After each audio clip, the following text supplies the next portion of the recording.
Assalamualaikum warahmatullahi wabarakatuh. Waalaikumsalam warahmatullahi wabarakatuh.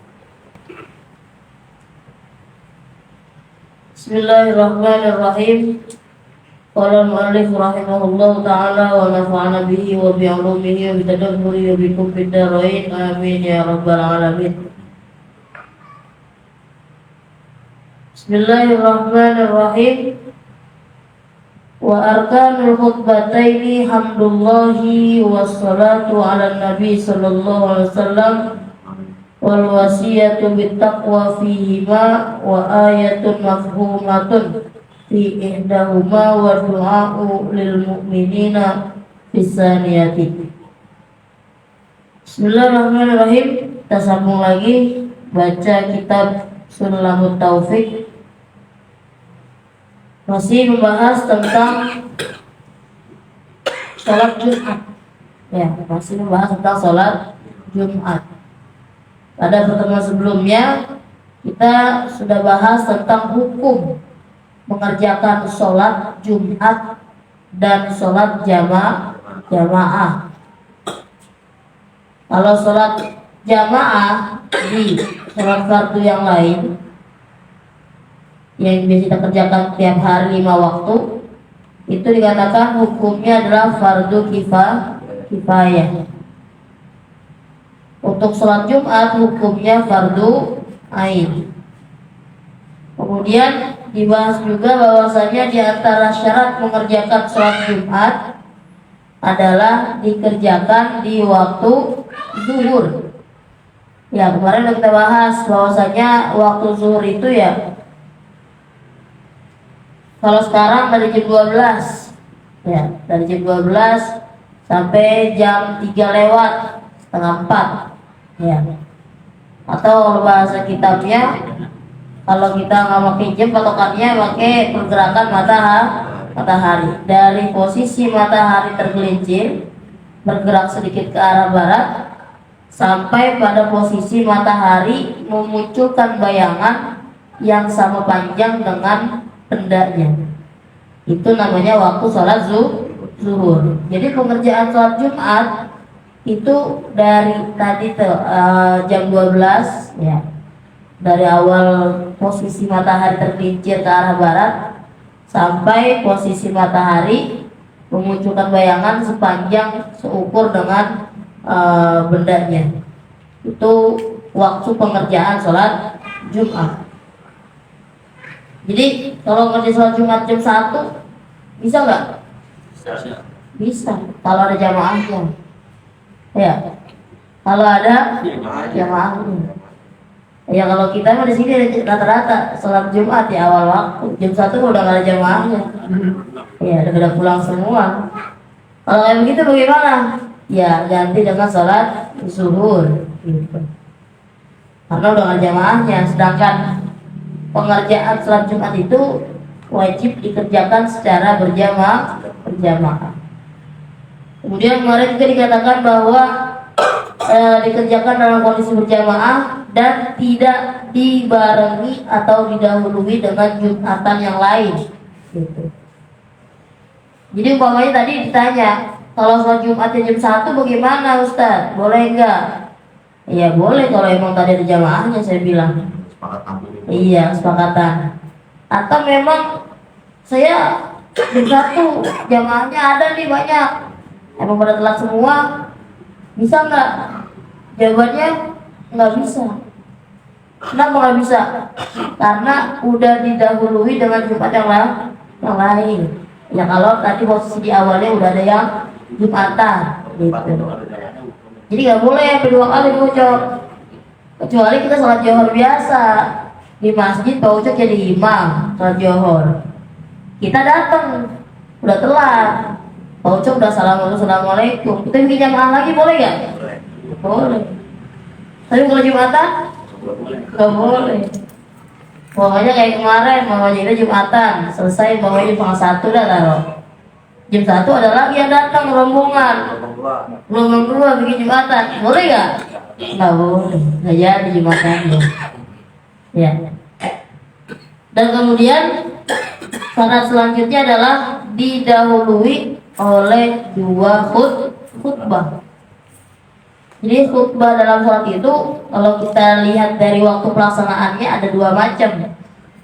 Ada yang dikerjain sebelum sholat, ada yang dikerjain sesudah sholat. Kalau khutbah Jumat ngerjainnya sholat dulu apa khutbah dulu? Khutbah dulu. Kalau sholat Id, sholat dulu baru khutbah. Nah itu ada beda hukumnya tuh. Beda hukumnya diantaranya yang pertama yang pasti adalah hukum daripada khutbah sholat Jumat itu wajib. Kalau sholat Id yang khutbahnya setelah sholat, hukum pengerjaannya sunnah. Makanya waktu kita kemarin corona ya, waktu covid kan dianjurin tuh sholat Id masing-masing di rumah aja.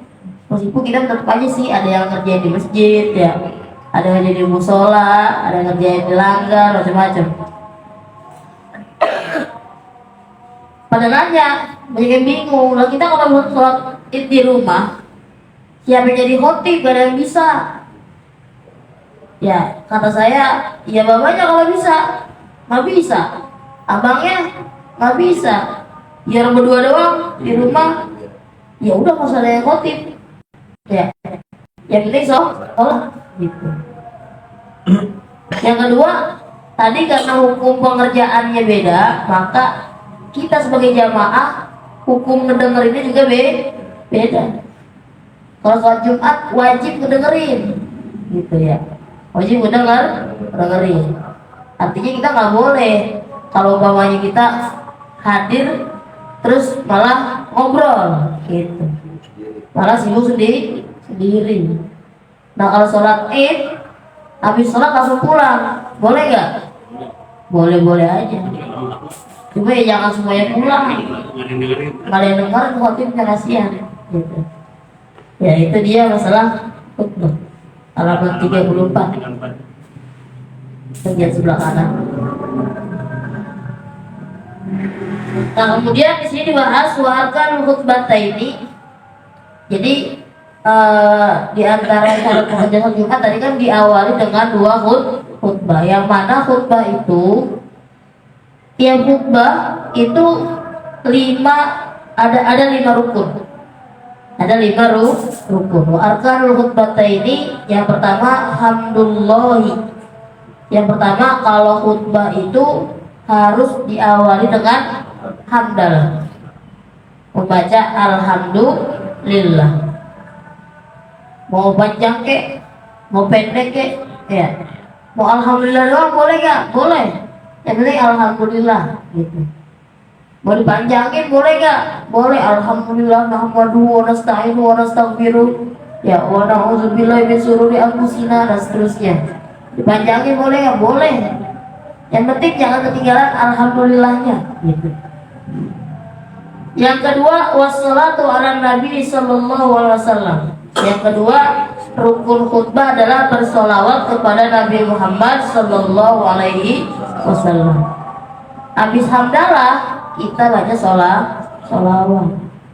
Ya kalau kita tambahin syahadat dulu tuh 2 kali syahadat. Habis ada sholawat. Meskipun kalau syahadat mah nggak dihitung rukun di sini, gitu.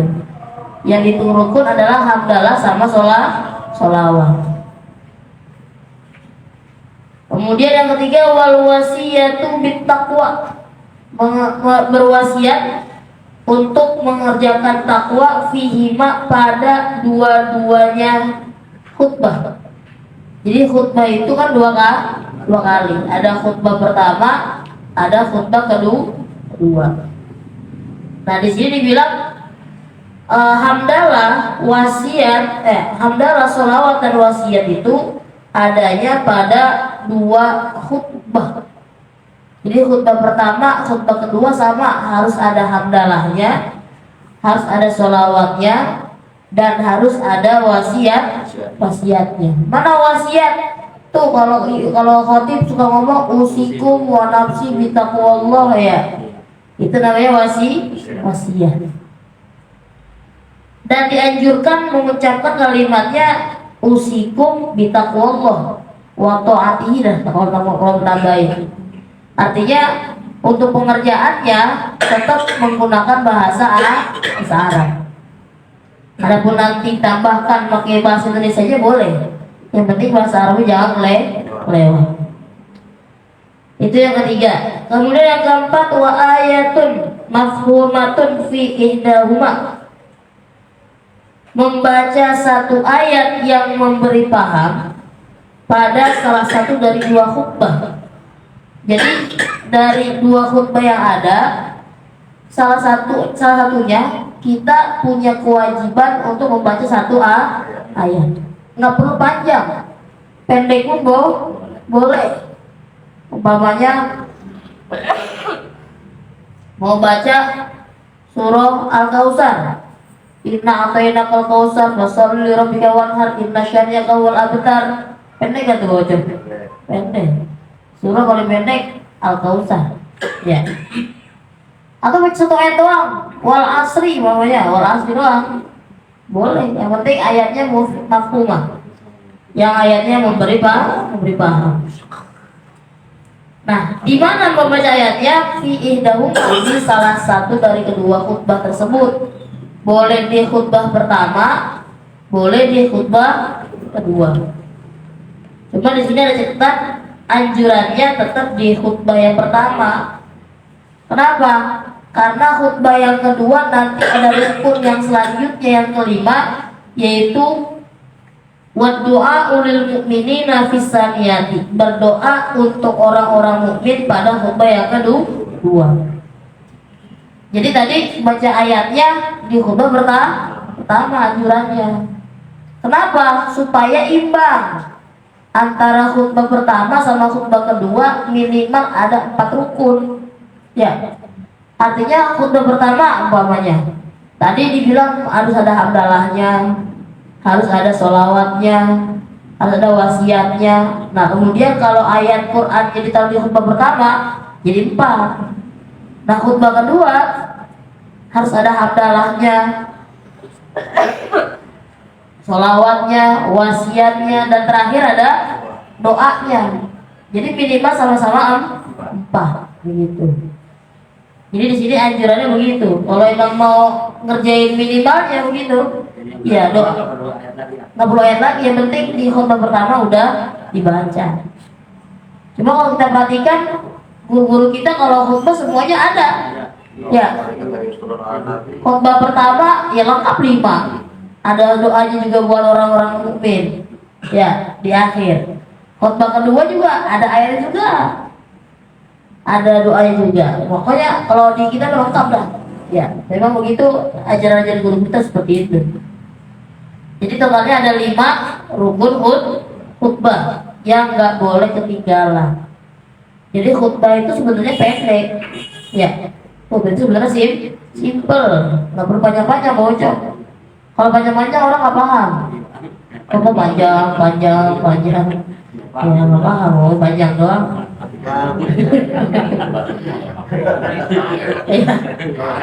Kalau cahaya panjang-panjang doang, agak paham, nggak boleh lagi ya. Ya, jadi khutbah itu simpel, tinggal ngikutin rukun-rukunnya aja udah sah, itu udah jadi cukup dengan materi khutbah. Makanya nanti ada kalimat di sini syarat, di antara syarat khutbah adalah menggunakan bahasa Arab. Ya minimal bahasa Arab di rukun-rukunnya aja gitu. Di rukun-rukunnya. Makanya tadi dibilang khususnya ketika wasiat menggunakan bahasa Arab ya supaya lebih menekankan syaratnya tadi. Ya di antara syaratnya harus membacanya dengan bahasa Arab. Makanya kalimatnya harus usikum wa nafsi bitaqwallah atau usikum bitaqwallahnya langsung jadi. Ya. Jadi itu rukun-rukunnya. Adapun syarat-syaratnya wa syurutuhuma at-taharatu anil hadasaini. Dan syarat-syarat dua khutbah itu adalah at-taharatu anil hadasaini wa anil najasati. Suci dari hadas, ya, 2 hadas, baik hadas kecil maupun hadas besar. Artinya kalau jadi khotib kudu punya wudu. Kalau jadi khotib jangan ada hadasnya, baik hadas kecil ataupun hadas besar. Bagaimana kalau lagi jadi khotib kentut? Nah, batal nggak? Ya batal wudhunya. Khutbahnya kalau khotibnya kentut, artinya batal wudhunya si khotib, maka khotibnya wudhu dulu. Terus khutbahnya gimana? Lanjut apa ulang? Khutbahnya diulang. Khutbahnya diulang. Karena gambarannya kayak lagi sholat, Pocong lagi sholat maghrib. Udah rakaat ketiga, tinggal salam doang kentut. Ulang lagi apa tinggal salam doang? Ya, ulang lagi dari awal. Kentut langsung biji berak orang jangan mungkin waktu ngebalik-balik kalau mau kayak besar kentut. Ya kalau kayak gitu diganti. Ya.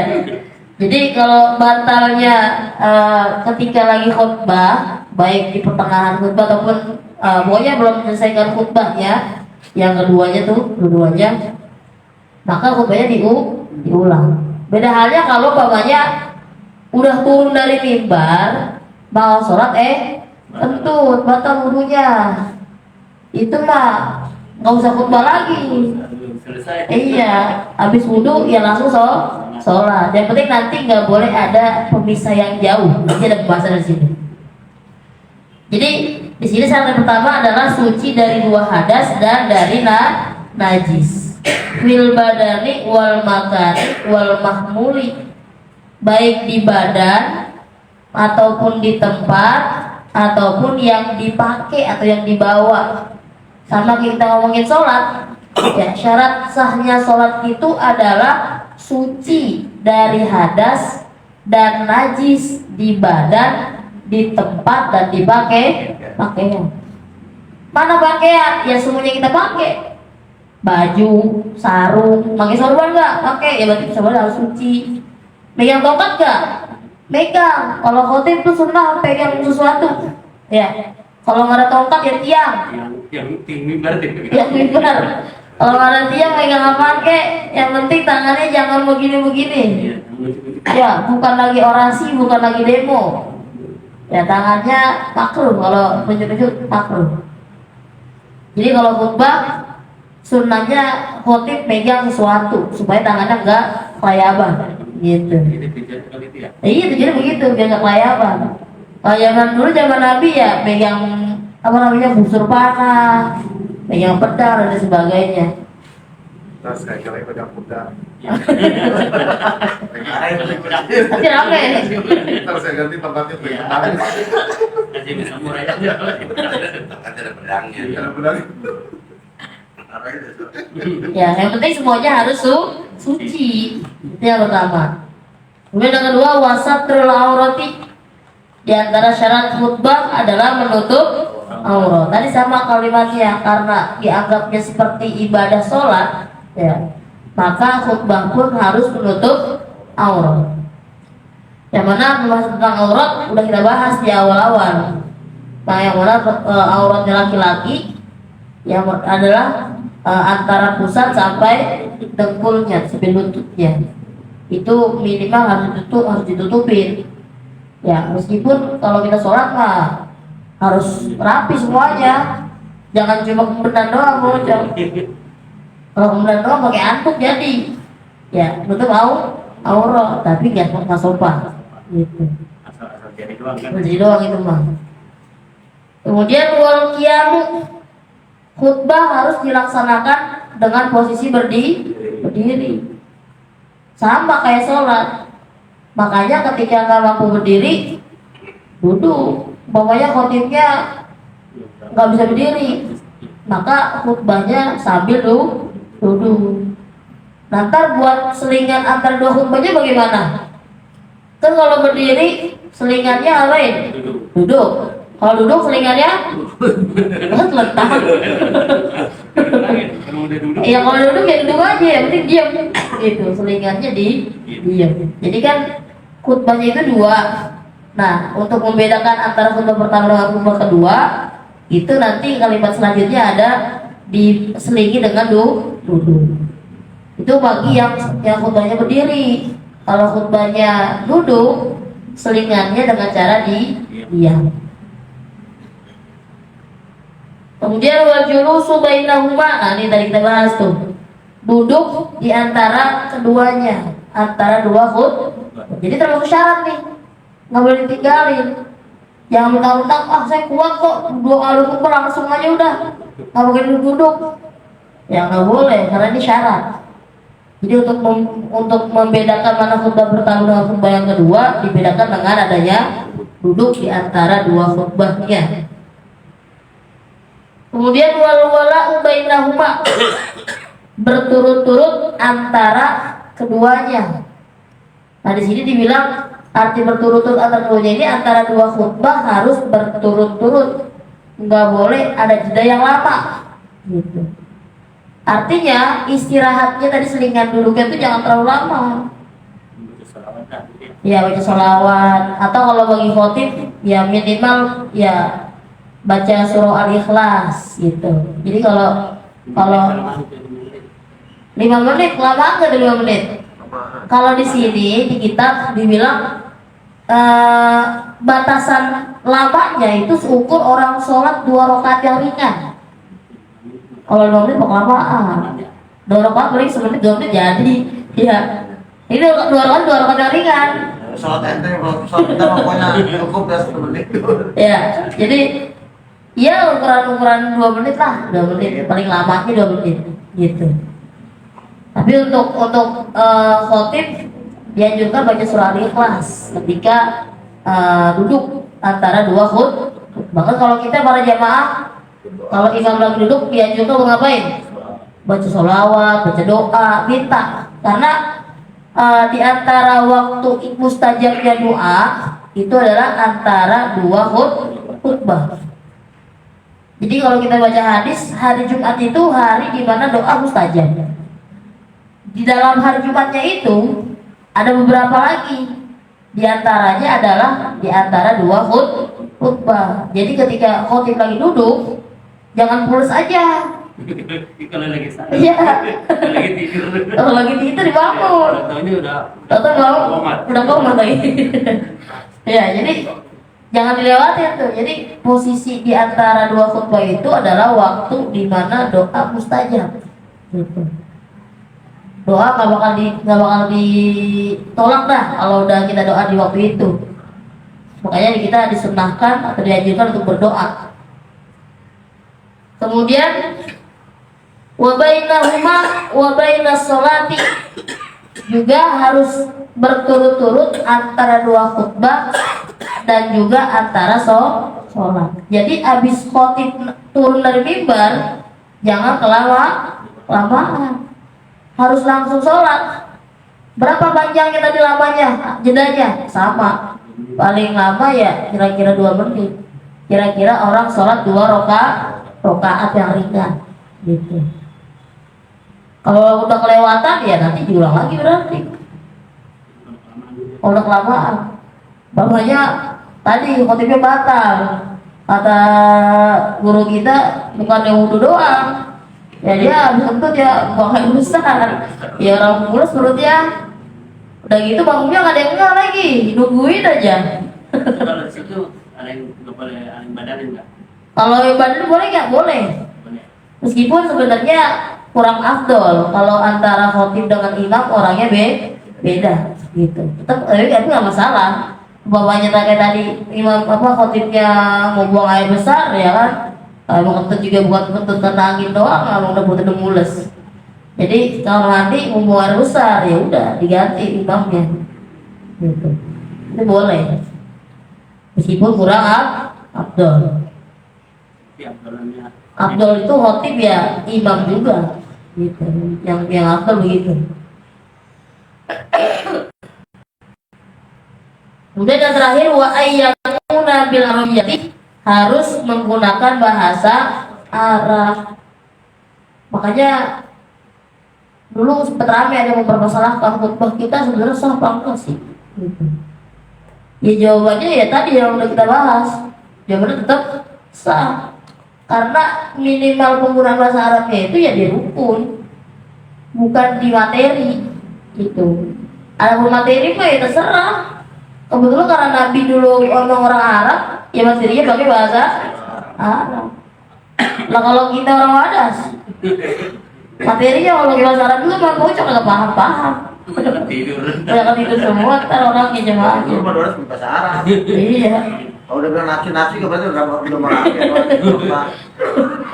Bulan. Marwiyah ya. Cuma dianggapnya kalau zaman sekarang mah orang-orang pada kagak paham masalahnya gitu. Bulan mesti pakai. Iya. Memang olahraga. Bahasa Arab doang, pakai bahasa Arab doang semuanya tuh buat banyak. Tambahin johor lah. Tapi juga lagi. Ucap di saluran. Iya, ada yang nggak mau. Iya, kayak dulu di pondok saya juga guru saya ada tuh yang begitu modelannya. Kalau khutbah Jamaah transit. full bahasa Arab. Makanya kalau giliran beliau yang khutbah tuh kita sebagai jamaah, sebagai santri senang khutbahnya gak lama-lama gitu.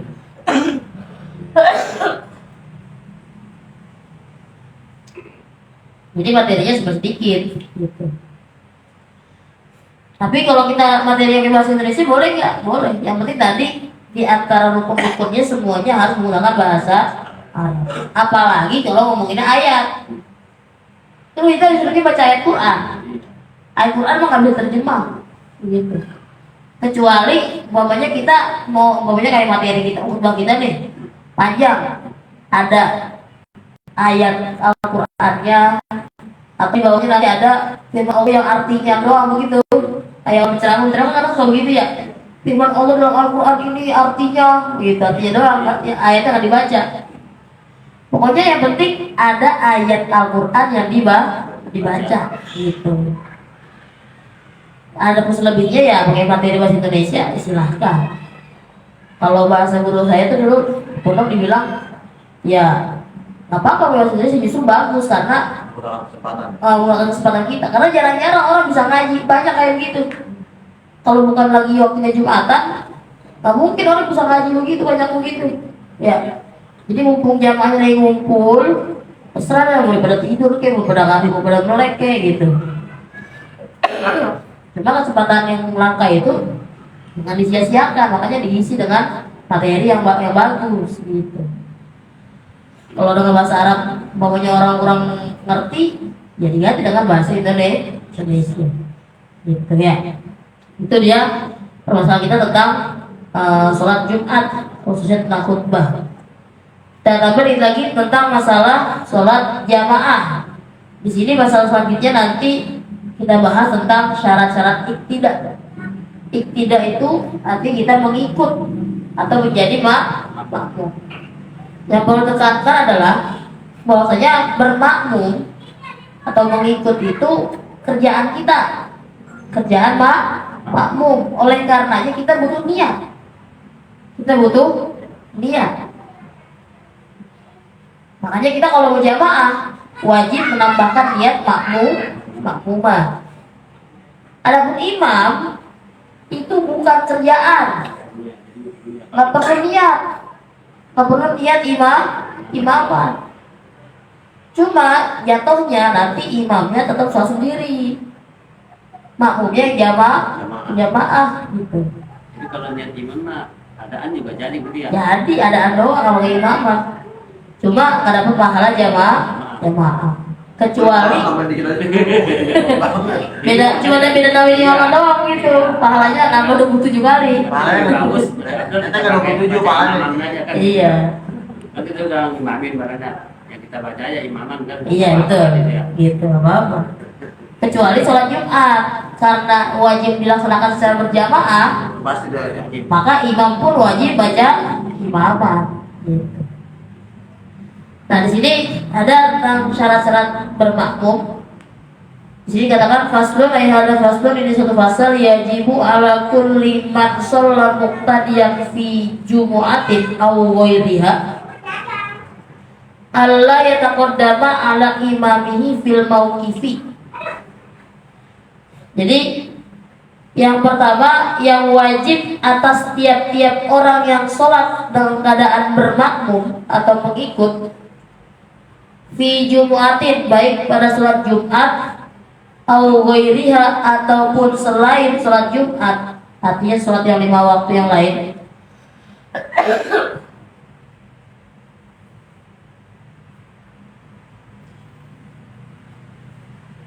Apa yang wajib? Allah yataqaddama ala imamihi fil mauqifi.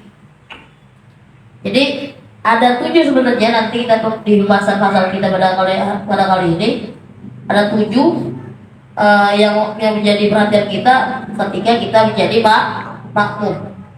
Nah, di sini yang pertama adalah Allah yataqaddama ala imamihi fil mauqifi. Tidak boleh kita mendahului posisi berdirinya imam. Mana posisi berdiri? Posisi berdiri itu pada bagian tumitnya. Pada bagian tumit, bukan ujung jarinya.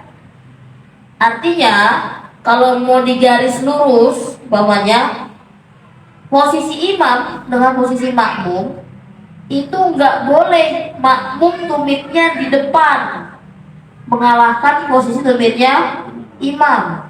Ini makmum di sini tumitnya, imamnya di belakangnya, itu nggak boleh. Itu nggak sah jamaah dan sholatnya. Bagaimana kalau sejajar? Posisi tumitnya imam di sini, tumitnya makmum di sebelahnya, sejajar, boleh nggak? Boleh, tapi makruh.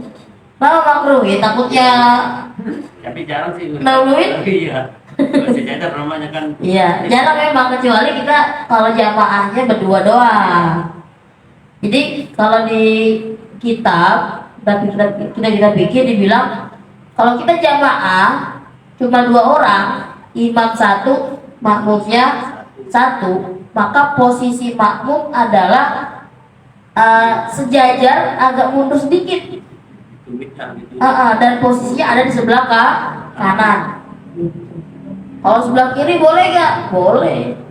Atau di belakangnya aja boleh gak? Boleh. Cuma afdolnya di sebelah kanan. Sebelah kanan agak sejajar tapi mundur sedikit. Ya kira-kira, iya kira-kira 1 jengkalan aja begitu. Tumitnya.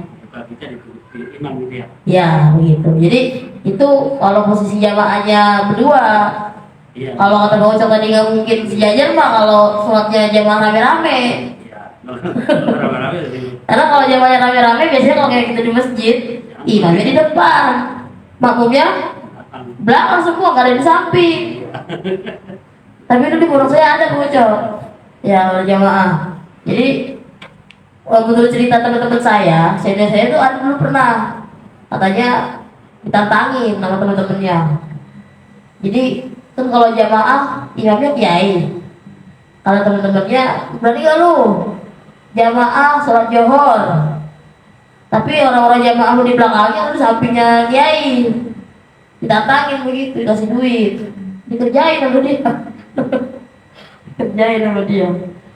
Ya kiai nggak ngomel karena emang tetap bisa. Ya cuma nggak teratur jadinya jamaahnya, orang-orang di belakangnya semua jadi bikin show, dia malah di sampingnya sendiri begitu. Yang penting tidak mendahului posisi imamnya. Wal ihrami, yang pertama tadi nggak boleh mendahului dalam posisi berdiri, dan kedua nggak boleh mendahului dalam kondisi takbiratul ihramnya. Ya, kita udah pernah bahas juga bahwa takbiratul ihram itu kalimat atau kita mengucapkan lafaz Allahu Akbar. Bukan ngangkat tangannya, tapi mengucapkan Allahu Akbarnya. Nah, ketika takbiratul ihram, kita nggak boleh mendahulukan imam, nggak boleh mendahului imam gitu. Harusnya imam dulu, baru makmum. Makanya di kalimatnya bal tabtulul muqaranatu fil ihrami. Bahkan kalau kita muqaranah membarengi imam dalam takbiratul ihram, tabtulu, sholatnya batal.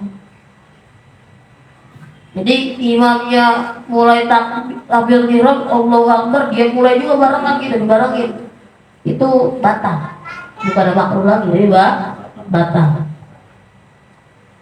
Ada pun lainnya waktu krohu fi ghairihi, dimakruhkan pada selainnya, artinya pada rukun-rukun yang lain kalau kita membarengi imam nggak batal, cuma makruh. Mana yang lain? Contohnya imam ruku kita barengin,